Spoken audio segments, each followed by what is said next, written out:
Good morning, जय Shri Krishna students. आज हम यहाँ पे पढ़ने वाले हैं चैप्टर नंबर 11 में केमिकल रिएक्शन ऑफ एल्कोहल। तो आपने जैसे आगे पढ़ा कि एल्कोहल की रिएक्शन दो टाइप से हो सकती है। एक तो इसमें अगर OH बॉन्ड का क्लीवेज हो और एक अगर इसमें CO बॉन्ड का क्लीवेज हो। तो OH बॉन्ड की क्लीवेज की रिएक्शन हम आगे पढ़ चुके हैं। अब हम यहाँ पे पढ़ने वाले हैं कि reaction of alcohol involving the cleavage of CO bond. Okay, तो CO बॉन्ड में दो टाइप की रिएक्शन है। उसमें पहले हम देखते हैं डिहाइड्रेशन ऑफ एल्कोहल, यानी कि एल्कोहल का यहां पर हम करेंगे डिहाइड्रेशन। उसमें से वाटर मॉलिक्यूल क्या करेंगे, हम रिमूव करेंगे। तो कैसे होता है, तो सपोज कि हमारे पास इथेनॉल है, CH3 CH2OH प्लस यहां पे एसिडिक मीडियम है। तो क्या होता है, तो वाटर रिमूव होके कौन सी प्रोडक्ट मिल रही है हमको, एल्कीन मिल रहा है। जैसे कि ये हमारे पास इथीन हमको मिला। ओके, अब देखो क्या लिया हमने, एल्कोहल लिया, एसिडिक मीडियम में क्या करवाया उसका डिहाइड्रेशन। तो डिहाइड्रेशन के वक्त क्या मिला हमको, एल्कीन और H2O। इसमें जो ये रिएक्शन है उसको क्या बोल सकते हैं हम, बीटा एलिमिनेशन रिएक्शन भी बोल सकते हैं, क्योंकि इसमें एलिमिनेशन ऑफ वाटर हो रहा है। ओके, बीटा एलिमिनेशन में होता है क्या एग्जैक्टली, तो अल्फा पे जो OH होता है वो निकल जाता है, बीटा पे जो एक्टिव H होता है वो निकल जाता है, और लास्ट में अल्फा और बीटा पे स्टेबिलिटी के अनुसार क्या होता है, तो डबल बॉन्ड फॉर्मेशन होती है। ओके, तो ये हो गया अल्फा और बीटा। क्लियर। तो यहां पर इसकी मैकेनिज्म देखने वाले हैं बीटा एलिमिनेशन की। तो देखो पहले ये मैकेनिज्म, तो मैकेनिज्म के फर्स्ट स्टेप में क्या हो रहा है, तो पहले हम यहां पे ले रहे हैं एल्कोहल CH3 CH2OH, उसके साथ है एसिडिक मीडियम H+। ओके, चलो H+ यानी कि प्रोटॉन है। तो पहले स्टेप में क्या होगा, प्रोटोनेशन ऑफ एल्कोहल। तो ये जो OH है वो क्या करेगा, प्रोटॉन को एब्स्ट्रैक्ट कर लेगा। ओके, तो क्या मिलेगा, CH3 CH2OH+।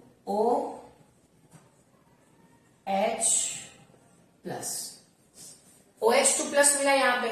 अब ऑक्सीजन कैसे, पॉजिटिव चार्ज कभी बियर नहीं कर सकता, क्या होगा यहां से, तो वो एडजेसेंट बॉन्ड में से क्या कर लेगा, इलेक्ट्रॉन खींच लेगा।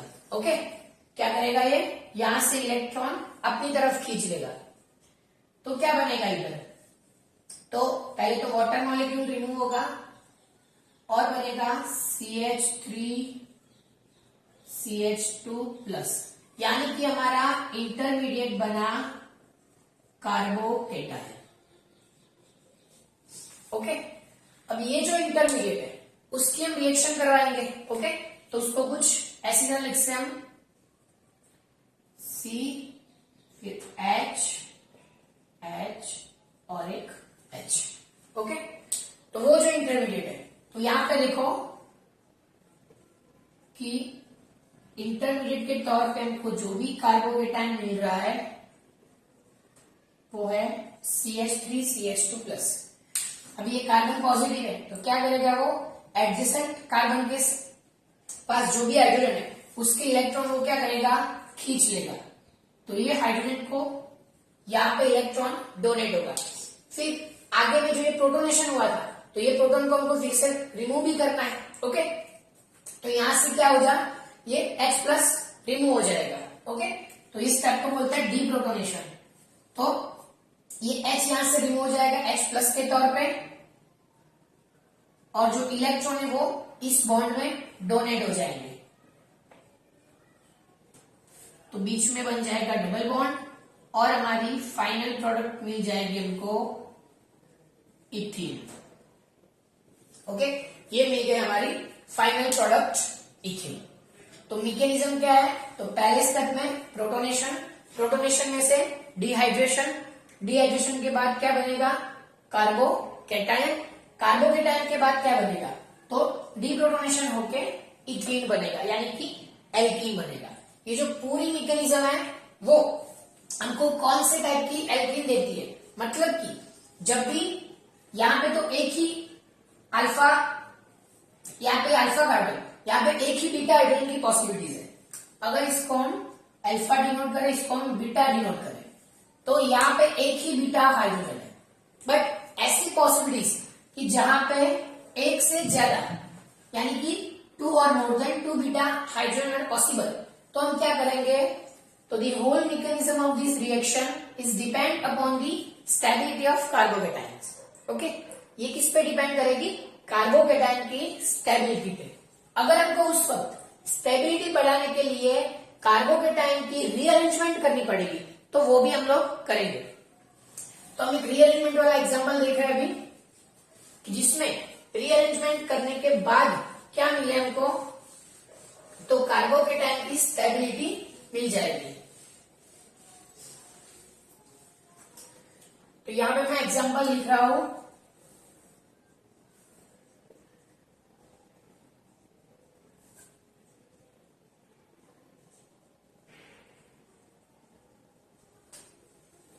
ओके। तो देखो यहाँ पे OH, ये वाला कार्बन अल्फा, यहाँ पे भी बीटा है, यहाँ पे भी बीटा है, 2 बीटा है।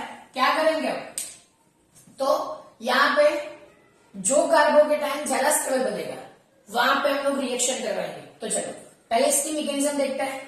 तो क्या होगा, पहले इसमें पहले प्रोटोनेशन होगा, तो क्या बनेगा, CH3 CH CH3 CHOH2 plus, यानी कि OH पे क्या होगा, प्रोटोनेशन होगा। फिर इसके बाद CH3। ओके, अब देखो इसके बाद रिमूवल ऑफ वाटर, तो यहाँ पे -H2O, मतलब कि वाटर मॉलिक्यूल रिमूव हो जाएगा। क्या बनेगा, इस कार्बन पे कार्बोकेटायन जनरेट होगा, CH3 CH प्लस और CH3। अभी आप देख रहे हो कि दोनों साइड बीटा हाइड्रोजन है। यहाँ पे अभी कौन सा कार्बोकेटायन जनरेट हुआ है, तो सेकेंडरी कार्बोकेटायन जनरेट हुआ है। बट अगर ये कार्बोकेटायन में हम रीअरेंजमेंट करेंगे तो क्या मिलेगा हमको, सेकेंडरी से भी ज्यादा स्टेबल, यानी कि टर्शरी कार्बोकेटायन मिलेगा। कैसे करेंगे, तो देखो जो रीअरेंजमेंट का नाम है 1,2H शिफ्ट, यानी कि यहां पे 1 नंबर, यहां पे 2 नंबर, 1 नंबर में से 2 नंबर में क्या करना है, हाइड्राइड शिफ्ट करवानी है। तो ये 2 नंबर पे जो हाइड्रोजन है वो 1 पे जाएगा, 1 पे जो चार्ज है वो 2 पे आएगा। तो हमारे पास कुछ ऐसा स्ट्रक्चर मिलेगा। ओके, फिर क्या मिलेगा, तो CH और यहां से H इधर जाएगा, तो CH2 CH3। ओके, अब आप देख रहे हो कि इसमें सबसे ज्यादा कौन सा, मतलब कि जो कार्बोकेटायन है, तो ये सेकेंडरी था, इधर हमको टर्शरी कार्बोकेटायन मिल रहा है। अब बारी आई हाइड्रोजन रिमूव करने की। तो यहाँ पे एक हाइड्रोजन है और यहाँ पे एक हाइड्रोजन है, दोनों में से कौन सा हाइड्रोजन रिमूव होगा, और ये दोनों इक्वल है। तो according to Hofmann and Saytzeff rule, the more substituted alkene is more stable. तो यहाँ पे ऐसी जगह से हाइड्रोजन रिमूव होगा जिसके रिमूव होने के कारण हमको ज्यादा सब्स्टिट्यूशन वाली एल्कीन मिलेगी। तो देखो इसकी 2 पॉसिबिलिटीज है, एक हाइड्रोजन हम यहां से निकालेंगे, दूसरा हाइड्रोजन यहां से निकालेंगे। ये वाले को 1 नंबर दे देते हैं, ये वाले को 2 नंबर। देखो सेकेंड वाली प्रोसेस लिखते हैं, तो यहाँ पे प्लस है, तो प्लस के बाजू वाले में से क्या निकलेगा, हाइड्रोजन। तो यहाँ पे अल्फा बीटा दोनों के बीच में क्या फॉर्मेशन होगा, एल्कीन। तो CH2 double bond C, CH3 CH2 CH3, इस साइड वाली प्रोडक्ट देखें तो अगर यहां से हाइड्रोजन जाता है तो हमको मिलेगा CH3 CH3 double bond C, फिर H निकल गया एक, तो CH3। अब आप देखो जो डबल बॉन्ड, तो इसमें एक और दो सब्स्टिट्यूशन है, या तो फिर डबल बॉन्ड पे कितना हाइड्रोजन है, दो। तो दो टाइप के रूल है। अगर सब्स्टिट्यूशन देखे तो जिसमें ज्यादा सब्स्टिट्यूशन है उसमें कम हाइड्रोजन होंगे, तो वो मिलेगी हमको ये वाली जो है उसमें देखो एक ये सब्स्टिट्यूशन और दो ये वाले, टोटल कितने सब्स्टिट्यूशन मिले यहाँ पे 3। ओके, तो ये वाली जो है मोर सब्स्टिट्यूटेड एल्कीन, तो ये जो है वो होगी सेडजेफ प्रोडक्ट, यानी कि हमारी मेजर प्रोडक्ट, और ये जो है वो है हमारी होफमैन प्रोडक्ट, यानी कि माइनर प्रोडक्ट। तो अगर किसी एमसीक्यूज में ऐसे रीअरेंजमेंट के बाद हमको कोई आंसर मिल रहा है तो यहाँ पे हमको रीअरेंजमेंट करवा के स्टेबिलिटी चेक करनी है। अगर स्टेबिलिटी इंक्रीज हो रही है तो वहां पे आपको क्या करना है, तो ऐसे H रिमूव करके फिर जो भी मेजर प्रोडक्ट आती है वो देखनी है। यहाँ पे हमने जैसे 1 to H शिफ्ट किया, वैसे आप 1 to मिथाइल शिफ्ट भी कर सकते हो। तो दूसरा एग्जाम्पल हम देखते हैं 1 to मिथाइल शिफ्ट का।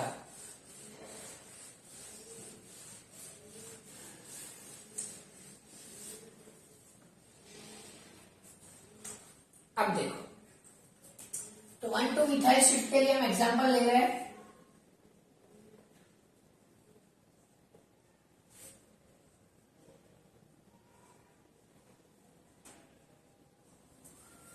ओके, यहां पे देखो इस एग्जांपल में हम डायरेक्टली क्या करेंगे, तो पहले यहां पे प्रोटोनेशन यानी कि OH2 प्लस, फिर ये OH2 रिमूव होगा तो पहले हम लिखते हैं कार्बोकेटाइन CH3C,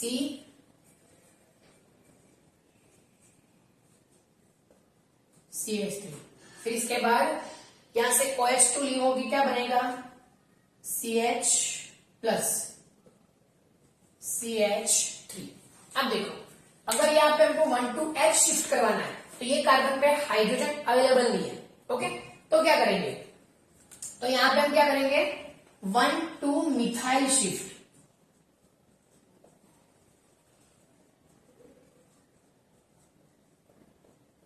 मतलब कि ये तीनों मिथाइल ग्रुप है, उसमें से कोई भी एक मिथाइल ग्रुप को हम क्या करेंगे यहाँ पे शिफ्ट करेंगे, तो हमको ऐसी कंफिग्रेशन मिलेगी CH3C CH3, ये जो प्लस है वो यहां से यहां आ जाएगा और यहां पे मिलेगा CH3, जो कि ये मिथाइल हमने यहां पे सब्स्टिट्यूट कर दिया, शिफ्ट कर दिया, और फिर CH3। तो ये पहले जो कार्बोकेटाइन बना था वो था सेकेंडरी, अब जो हमको मिल रहा है वो है टर्शरी। तो यहाँ पे स्टेबिलिटी इंक्रीज हो रही है तो हम बीटा एलिमिनेशन किसमें से करेंगे, ये वाले कार्बोकेटाइन में से करेंगे।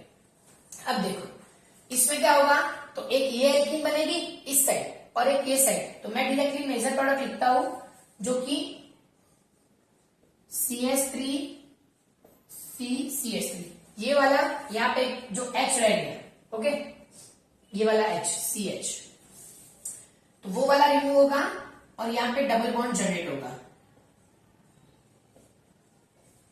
यहाँ पे आप देख सकते हो कि सबसे ज्यादा सब्स्टिट्यूशन, मतलब कि चारों जो हाइड्रोजन है डबल बॉन्ड के वो मिथाइल से सब्स्टिट्यूटेड है। तो ये हुई इसकी मेजर प्रोडक्ट जिसका नाम है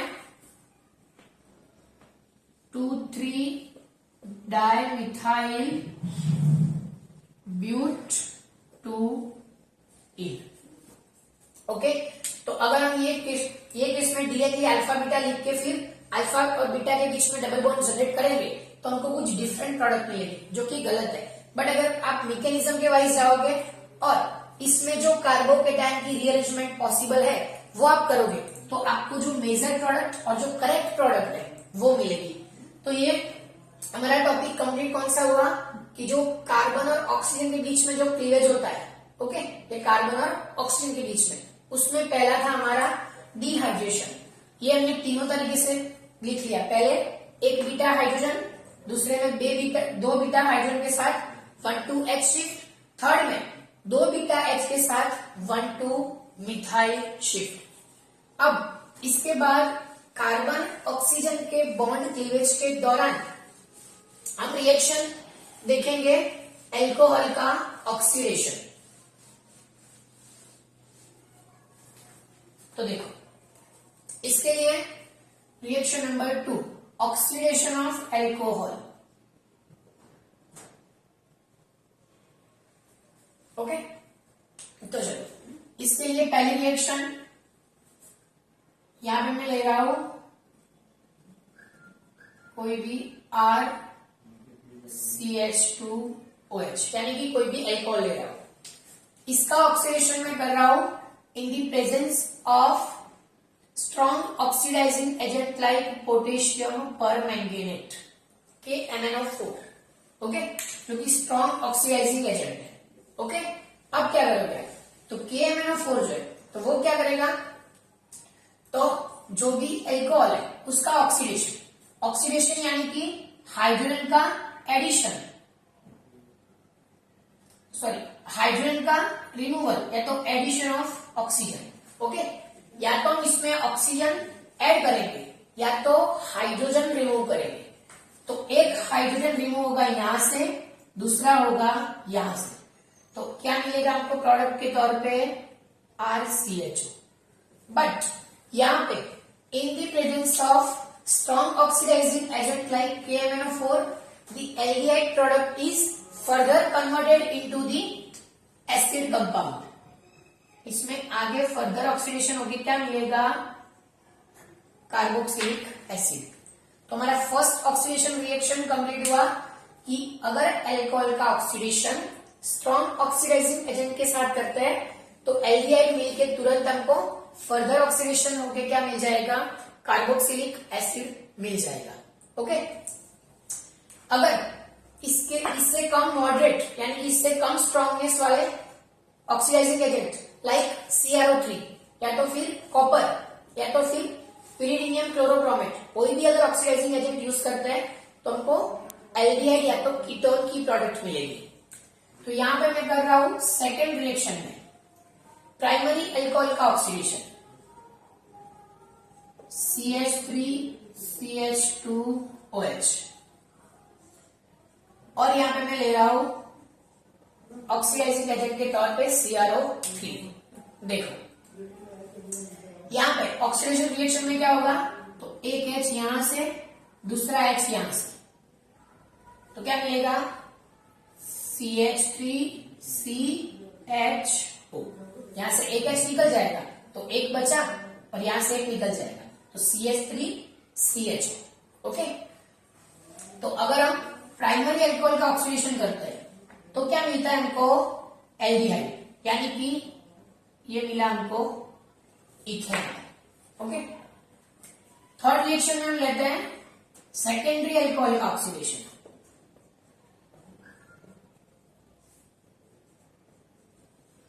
ये कौन सा अल्कोहल लिया हमने, सेकेंडरी अल्कोहल। ऑक्सीडाइजिंग एजेंट हम वही रखते हैं CrO3।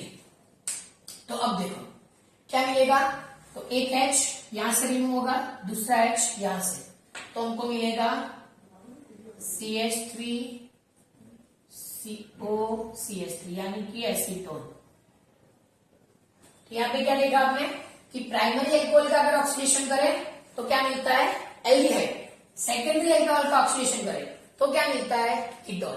बट यहां पे हम ऑक्सीडेशन कर रहे हैं टर्शरी अल्कोहल का, तो CH3CCH3।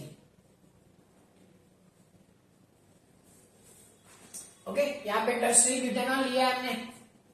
तो देखो इसका ऑक्सीडेशन अगर CrO3 के साथ करें तो एक H यहां से जाएगा, बट यहां पे आप देख सकते हो कि H2 रिमूव होने के लिए यहां पे कोई भी ऑक्सीजन अवेलेबल नहीं है। आपने जैसे इसमें देखा तो यहां से H यहां से H, H2 रिमूव हुआ, यहां से H यहां से H, H2 रिमूव हुआ, बट आप यहां पे देख सकते हो कि एक H तो यहाँ पे अवेलेबल है बट दूसरा H यहाँ पे अवेलेबल नहीं है। सो क्या सीखा हमने कि टर्शरी का ऑक्सीडेशन यहाँ पे नहीं हो सकता, तो ये रिएक्शन आगे पॉसिबल नहीं है। बट अगर आप हाई टेम्परेचर पे ऑक्सीडाइजिंग एजेंट के तौर पे कॉपर यूज करते हो तो ऑक्सीडेशन की जगह क्या हो जाता है, बीटा एलिमिनेशन। यानी कि आगे हम जो सीखा है, ओके, क्या हो गया उसमें, तो कि removal of water, OH remove हो गया।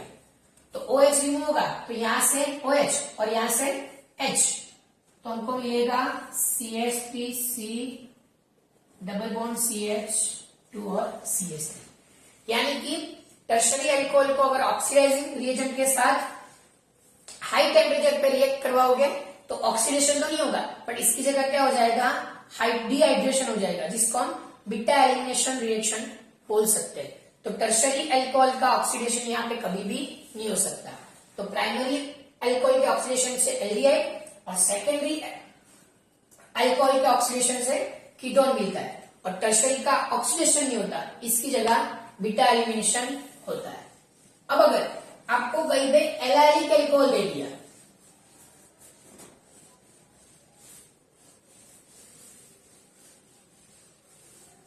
तो देखो एलाइलिक अल्कोहल में, तो एलाइलिक किसको बोलते हैं, तो OH जिस sp3 हाइब्रिड कार्बन के साथ जुड़ा है वो वाला कार्बन sp2 के साथ जुड़ा है। ओके, तो अब देखो ये वाला हमारा एलाइलिक अल्कोहल, तो एलाइलिक अल्कोहल के ऑक्सीडेशन के लिए हम स्पेशली यूज करते हैं पिरिडीनियम क्लोरोक्रोमेट। वो किसका मिश्रण है, तो पिरिडीन HCl और CrO3 का मिक्सचर होके क्या बनता है, पिरिडीनियम क्लोरोक्रोमेट।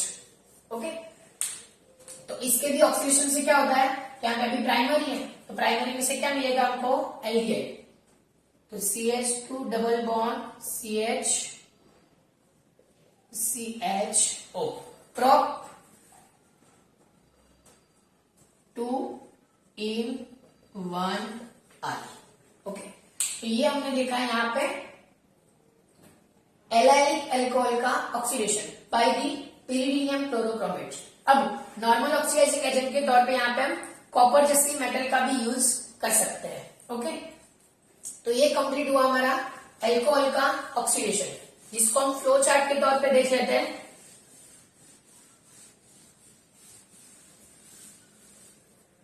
तो देखो हमारा जो पहला रिएक्शन था वो था, कोई भी अल्कोहल है यहाँ पे तो ऑक्सीडाइजिंग होगा KMnO4 के साथ, तो लास्ट में हमको क्या मिलेगा, प्रोडक्ट के तौर पे एसिड मिलेगा, बीच में एल्डिहाइड मिलेगा बट वो फर्दर ऑक्सीडाइज किसमें हो जाएगा, एसिड में। फिर सेकेंड में अगर यहाँ पे प्राइमरी अल्कोहल लेते हैं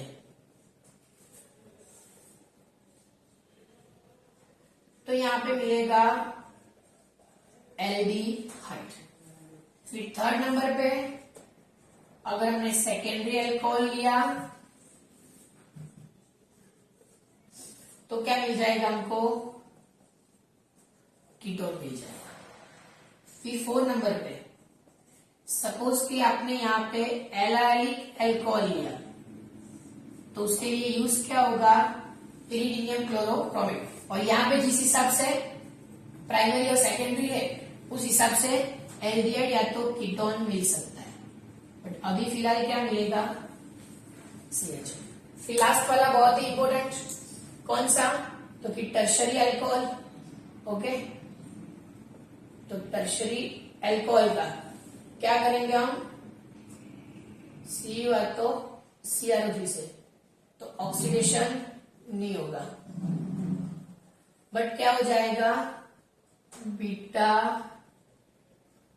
एलिमिनेशन, और क्या मिल जाएगा हमको यहाँ पे, डिहाइड्रेशन होके एल्कीन मिल जाएगी।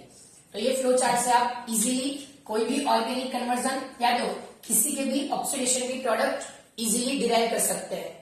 तो ये हमने पढ़ा कि एल्कोहल में जब भी कार्बन और ऑक्सीजन के बीच का जो बॉन्ड क्लीवेज होता है तो उसमें दो रिएक्शन इन्वॉल्व है। पहले हमने देखी बीटा एलिमिनेशन यानी कि डिहाइड्रेशन, और दूसरा हमने देखा एल्कोहल का ऑक्सीडेशन। तो नेक्स्ट लेक्चर में हम पढ़ेंगे प्रिपरेशन ऑफ ईथर। तब तक सबको जय श्री कृष्ण।